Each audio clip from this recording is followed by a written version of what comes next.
In 2.9, we've addressed one really sought after set of features.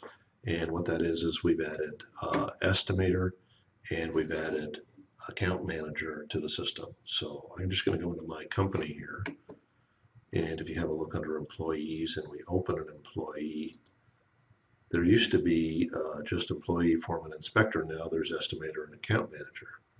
And so you can check mark your guys to be all of that, or just account managers, just estimators, like you could before with foreman and inspector. And then how this manifests itself is now when you make a work order, you not only designate a foreman, but you can designate an estimator and account manager as well. So let's just have a quick look at where these fields are used.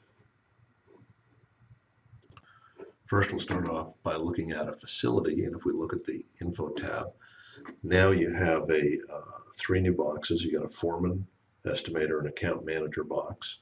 So a facility can have these three people tagged to it, and then that way Red Herring, who's the account manager, knows that this is his account. We know who the estimator was and the foreman was. And also, to make it better, when you make a work order for this facility, the work order will take on these three people by default, and then you're free to change them if you want to. Same with here's a customer, Dixie Seafood. They also have a default foreman, default estimator, and account manager.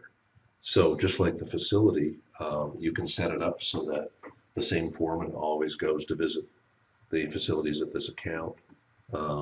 You know who the account manager is, and you know who the estimator is. Now, you don't have to use all three. You can use one, two, or all of them, whatever you like. Now, when you make a new facility, like I've made a test facility here, what we've got here is we have the foreman, estimator, and account manager fields are blank.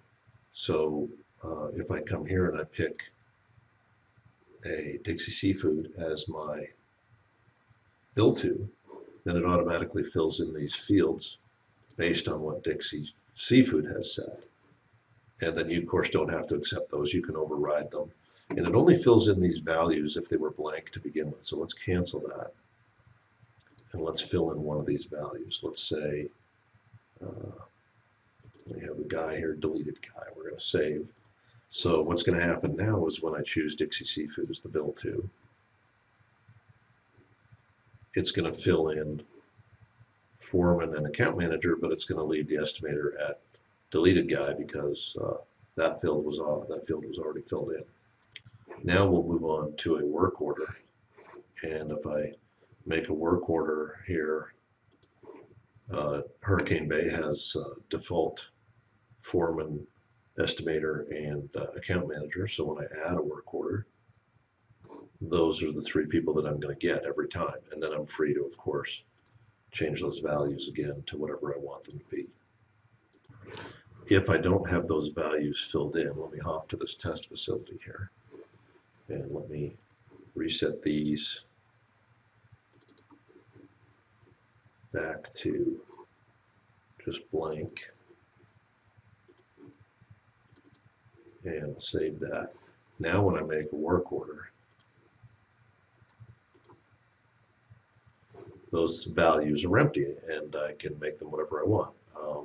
But if I choose, let's change bill to from Dixie Seafood, then we're going to put it back to Dixie Seafood just to illustrate this. So when I change bill to, if these three people are blank, then they're going to take on whatever the new bill to is. So that's another time-saving feature that we built in. So now what this means now is now you can track work orders by those people. And there are several things you can do. Let's go to the service manager list. So inside the service manager list, you used to be able to set the filter to the foreman. Now you can set the filter to any one or all of those people, foreman, estimator, and account manager. So there's the full list. So I said, I just want to see Jack Smith's work orders as the account manager. There you go. And then if I said, okay, I want to see Red Herring as the estimator. Let's actually make that red isn't anywhere as an estimator. Let's make it the deleted guy, and I So deleted guy, and then we have new columns, foreman, estimator, and account manager. So you can see the new columns there. And if I said, okay, well, I want all of deleted guy and red herring as the account manager. So it's the same work order, but now you're going to get the work orders that belong to the estimator deleted guy and the account manager red herring. So this allows you to get summary lists of all your work. So if you're the account manager or sales rep, that's our term, you can use whatever term you want. Then you can get lists of all your jobs. Another thing you can do in the CRM area, if I go to the company list, we now have in the advanced filter, you can filter down to the foreman, etc. So if I said, okay, I want to see all of Jack Smith's accounts, then what I do is I pick him from the list, hit apply, and that's my list of accounts. That's Jack's list of accounts. So that's a new feature set, and all in all, it's an initial step forward to being able to do more job tracking and sales management within RoofLogic.